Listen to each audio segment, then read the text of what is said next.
Allison.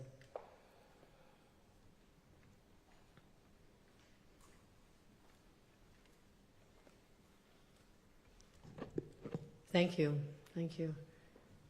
Since I first became governor, I put forth a bold vision for our state. I wanted New York to be a place where people could afford to live and call their home. And it's so important to me. And I said back in my State of the State just in January, a stable home is the foundation of a stable life. And I learned this firsthand growing up as I saw my parents ascend from their first home in a trailer park, tiny little trailer park. My brother was born. I came along a year later, Irish Catholics, and had a little tiny apartment for me, and then the family grew to 6 kids, and my parents were able to get little places all along the way. But that was part of my journey, and it's one I always reflect upon, and I often go back to the neighborhood where my parents started in that trailer park because there's people still living there. And there's a little diner I go to and sit there and talk to the neighbors and never forget where I came from. But having a stable home, no matter how big or so small, but to call your own means everything to families. And they gave me more than a roof over my head. It gave me that security, that foundation, that I was going to be okay. And that's what families deserve. And I feel that that dream for too many New Yorkers is just out of reach. And just finding a place, first of all, even an apartment is hard. Finding a home you can afford, which was always the American dream, is almost impossible for so many. And I find that to be tragic. It was always an expectation when I was growing up. You work hard, you have a job, you're going to get there at some point. But we have not kept up with the ambition of what was required, which meant we should have been building more all along. And communities who said no, we should have overcome that, because now a generation is suffering. Young people cannot find that first apartment. People cannot find that home. So tackling the housing crisis remains a key central priority of my administration. And we have to make up for a lot of lost years, so that requires boldness. When I first became governor, I said $25 billion to build over 100,000 units across the state. And I said, we're going to get it done. And I put a time frame on it of 5 years. My friends, we worked hard, and now we're more than halfway there with more time to go. We have over 60,000 units, and I'm really proud of that.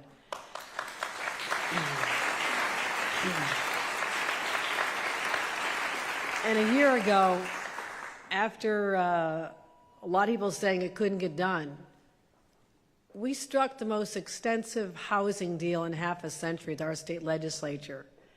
And one thing I put forth was this idea that we would reward the communities that would have the ambition to build.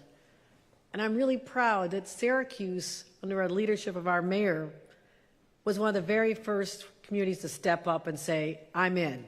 I will do this. I will meet your growth targets and be able to benefit from, at the time, $650 million of money available statewide for communities that agree to be pro-housing. People told me everybody wanted carrots instead of sticks. A lot of carrots, $650 million worth of carrots. And it was interesting because at first there were only 20 communities that stepped up. I thought, that's a lot of money for 20 communities. And everybody started thinking, hey, what about us? What about us? And now we have over 300 and more to go. So I'm proud of that. But this area has been particularly focused on this.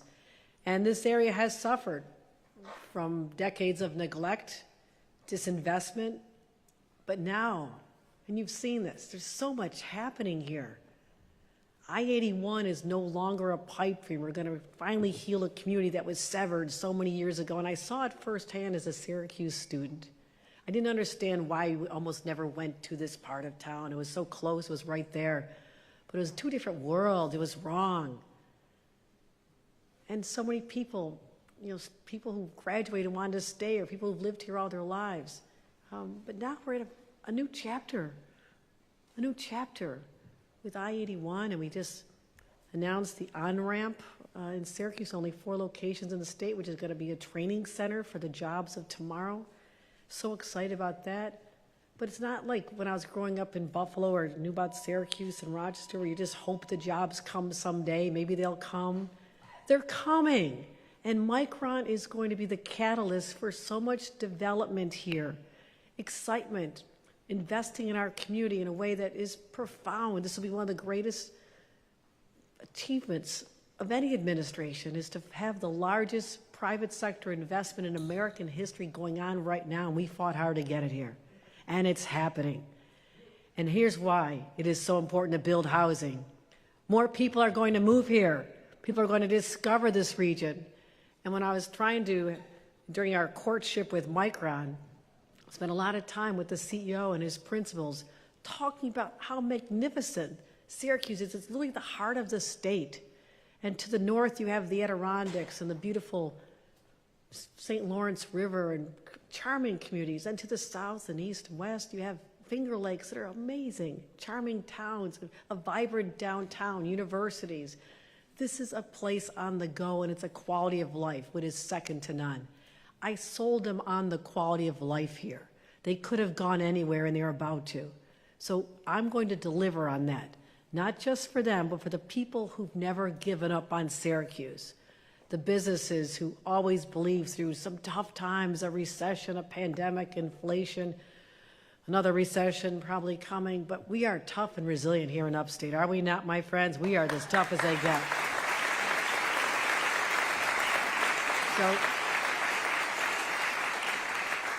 But to be prepared for this transformation, we can't just say, oh, that's great, it's going to be wonderful. You have to be ready for it. You have to take the steps. And again, housing is the cornerstone of this. And people, I want you to know, in New York City and all over are talking about this. This is fertile land for development. It's a place people are excited about. And I want to make sure that we build more housing so costs for working families start coming down. Simple. Economics 101. You build more houses, the prices come down. I want people to know that there is a home waiting for them. And we're going to build 30,000 new homes in this area over the next decade, and we're just started. Just since I've been in office, $76 million already in grant programs and award for Syracuse. And also down payment assistance for families. It takes so much to scrape together that down payment, and we have vacant properties that need to be restored. There should not be a single vacant property anywhere in Syracuse or this region, because that is valuable land now. Let's turn it into housing, bring life back to it. And we're redeveloping one of the very first public housing communities in our country, Pioneer Homes. Let's bring them back to new life. And earlier today, I had the privilege of touring Home Headquarters Smart Housing Readiness Project. It's a long name, but here's what it is. It's housing for people who've never had it before. And this is made possible with over $8 million in state subsidies. And I see Teresa Durham here today, a grandma with her daughter and granddaughter. And Teresa, stand up for a second here. We were able to...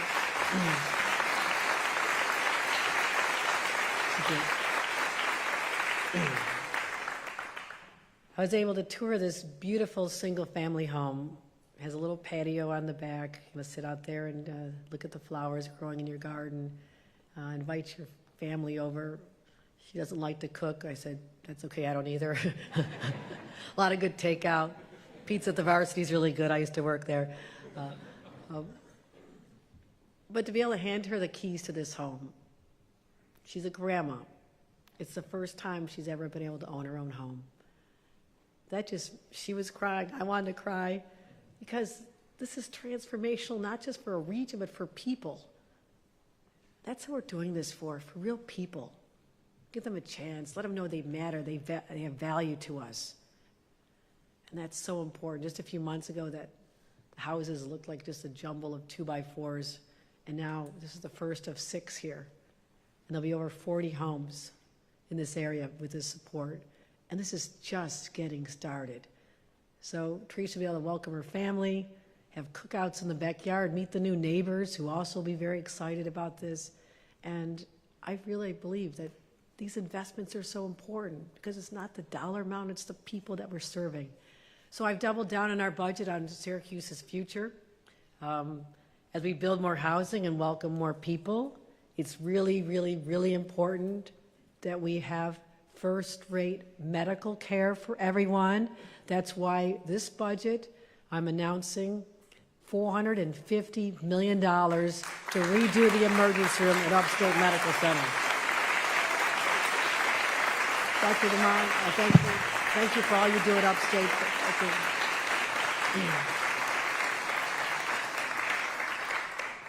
You know, we had another dollar amount in the budget to get started, and I went and toured, and I saw not just the incredibly dedicated staff, but I saw the patients, you know, lined up in the hallway. They're doing the best they can in a tough circumstance, and I said, let's not delay this any longer. Let's give them what they need. Let's get it done. Let's show this area when you provide first-rate health care in a world-class facility. Then it says this region has arrived. And I want to thank everyone who fought so hard for that. And that's just the beginning. But there's more. We're going to allocate $3 million for infrastructure development at Lafayette Hills. This is for sewer improvements to turn a former golf course into 240 units of new housing. I want to thank the mayor. This is one of his top priorities. Thank you, Mayor Walsh. The revitalization, let's invest more, $2.3 million for the Onondaga Hotel project. Let's bring that property back to life. Great big vision for that. Thank you. And to make sure that we can support both the infrastructure for the new technology and the new businesses that are coming and our homes, we also secured $116 million in upgrades for the Onondaga Water Authority, which is going to make a difference. So this is how we'll meet the demand for thousands of employees as well as our businesses, because our infrastructure, the lack of, maybe you don't think about it a lot. I'm a former local government official. We're obsessed about what's under the ground, the water and sewer lines, and if you don't have them, you don't grow. It's that simple. So I want to make sure that there's no barriers to the continued growth of this region. And these aren't standalone projects. They work together as a foundation for a long-term growth plan for this region. And it shows what's possible when we plan, not just plan, but you plan with a purpose. You're on the same page. You're working together toward a common cause. And so overall, I want to have this happen all over. We have over $500 million statewide for new housing. And as I mentioned, we're adding even another $100 million to the $650 million for the pro-housing families, so they will benefit from even more. Part of that is to mix for more mixed housing. Part of it is to help people have improvements to existing homes. That's so important. But also build starter homes. I want more starter homes out there. They don't have to be huge. My first apartment was 600 square feet. I thought I hit the jackpot when I had a house that was 1,200 square feet. Oh my God, I just doubled my space. Of course, we had 4 people in our family. It was a little tight, but that's all right. We were a very close family, literally a very close family. But also for homeowners who are struggling, $40 million for legal assistance and counseling, because not everybody knows how to get through the complications of home ownership. But here's another challenge to people buying homes. You have these private equity firms that are swooping in and buying up the housing, and they're paying cash. Young family out there, you know, being turned down after turn down after turn down after all these houses they look at and they make an offer on, and they're being beat out by these huge corporate interests. And so I'm changing the law to take away the inherent advantage they have and saying you have to wait 90 days if you're going to bid on a 1 or 2 family home. That's how you give an advantage to our people, our first-time home buyers.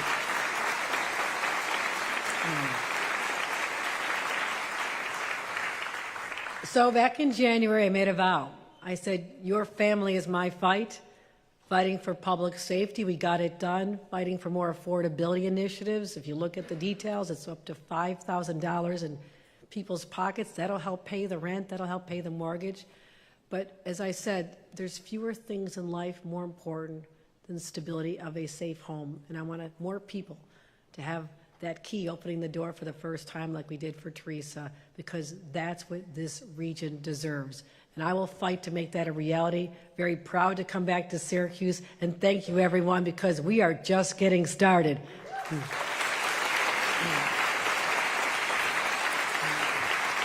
Carrie Quaglia, I want to introduce you and thank you for what you're doing, Carrie, for doing such a great job and being one of the visionaries behind this effort. You know, we can't do it without people like you, so come on up, Carrie.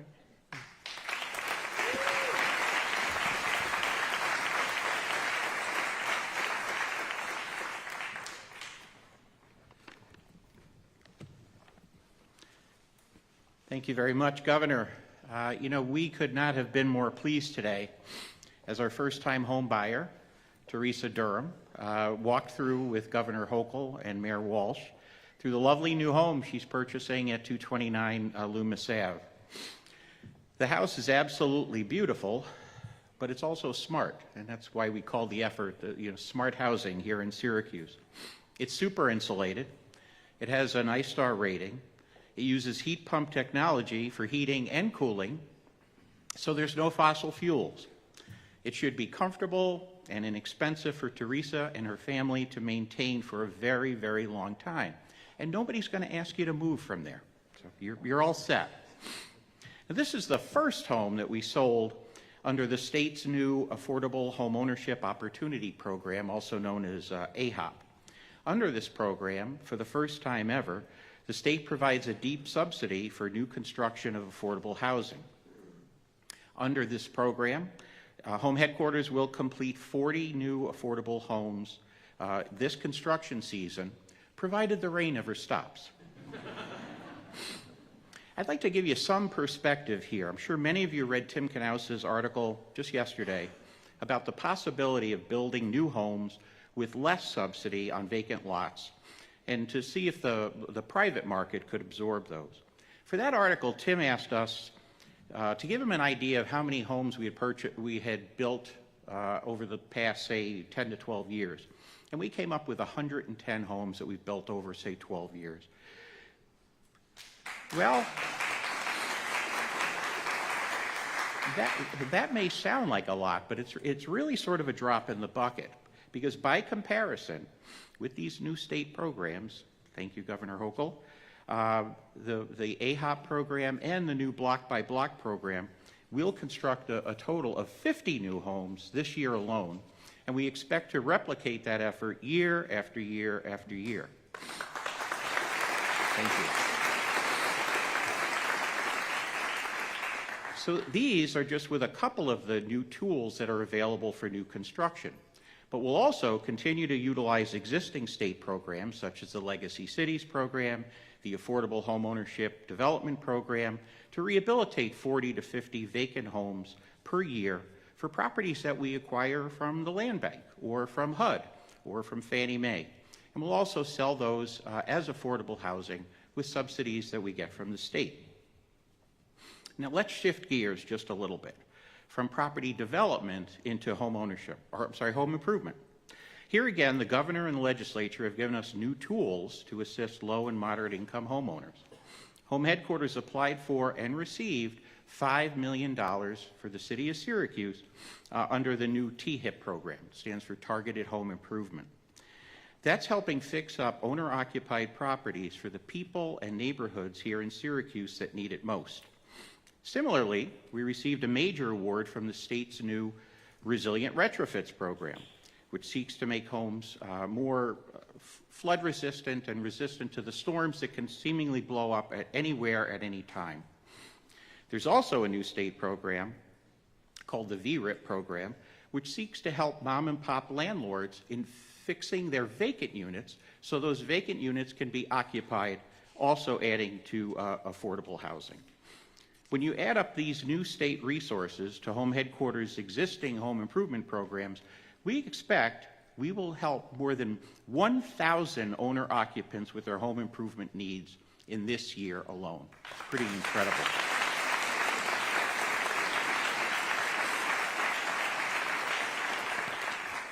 In addition to these new resources, we heard from the governor just today that new initiatives will make home improvement more achievable and affordable. I'm particularly interested and the new program to incentivize the building of more starter homes. We're all about that. Over the years, we've built just about every type of housing imaginable, stick-built, modular, panelized, and we're always looking to experiment with new building technologies to try to bring the costs down. The governor also mentioned the launching of the first mixed income revolving loan fund, and as a community development financial institution, Home Headquarters will definitely want to learn a lot more about that program. And further, as the governor mentioned, we're always looking for new sources of funds to provide down payment and closing cost assistance, because that's the largest impediment that we have for first-time home buyers. In short, I've been in the affordable housing business for a very long time. I'm not going to tell you how long I've been doing this, but this is by far the most dramatic and comprehensive approach to responding to the affordable housing crisis that I have ever seen in my entire career, period. So thank you, Governor Hochul.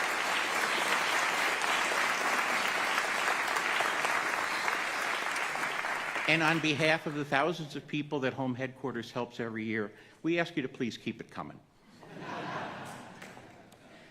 And now it's my privilege to introduce Mayor Walsh. And I think we have to give credit where credit is due, because several years ago, he really kicked off this whole new construction effort with something he called the Resurgent Neighborhood Initiative. And now I think there's a lot more tools available to bring that to fruition. So, Mayor.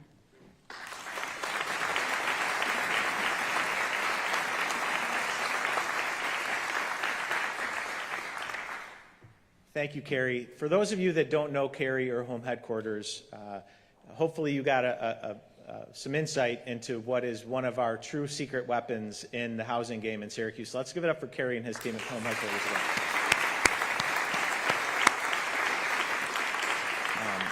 We really do have a great team in the city of Syracuse to undertake this work.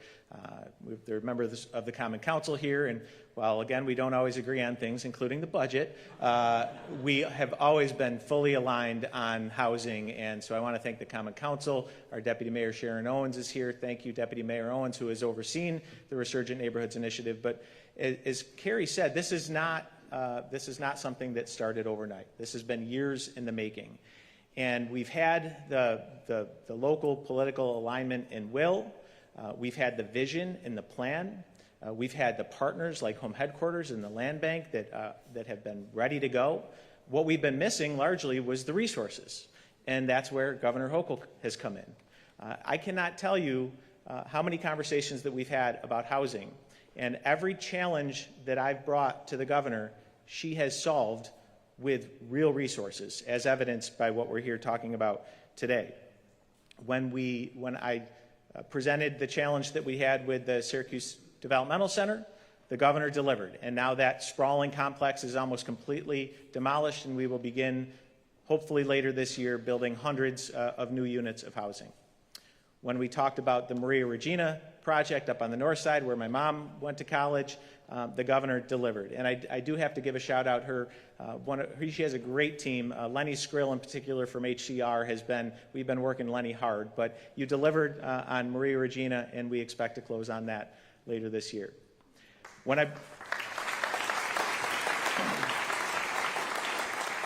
I said, Governor, we have this amazing opportunity with a former golf course that has gone vacant, where we can literally build a new neighborhood, the size of which this city and this region has not seen in many, many years. Again, today, the governor delivers $3 million, which should help us get over the hurdle, particularly with the sewer infrastructure, and again, get hundreds of units built, and in doing so, again, creating an entire neighborhood. From the housing to Interstate 81, to our healthcare infrastructure, to our water infrastructure, Governor, you have delivered time and time again. I want to thank you so much for your belief in Syracuse, your investment in Syracuse, and your investment in our vision to be a growing city, which we are. We are growing, that embraces diversity and creates opportunity for all. So thank you, Governor. Thank you all for your support, and God bless.